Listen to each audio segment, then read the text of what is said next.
কবিতাৰ শিৰোনাম আবেলি। এতিয়া অপৰাহ্ন দিনৰ লগতে জীৱনৰ এতিয়া পৰ্যাপ্ত সময় নিজৰ বাবে। কোনোবাই সময়বোৰ কটাইছে হুমুনিয়াহে আৰু কোনোবাই উপভোগ কৰিছে নতুন নতুন সৃষ্টিৰে।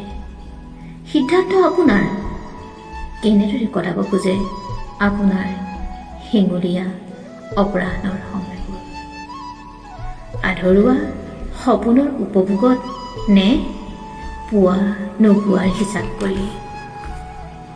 দিনৰ শেষত অপৰাহ্নৰ আগমনৰ দৰে জীৱনলৈও আহিব পাৰে অপৰাহ্নবোৰ। ফাগুনেও সৰাব পাৰে শুকান পাতবোৰ, লঠঙা কৰিব পাৰে জীৱনৰ সেউজীয়াবোৰ।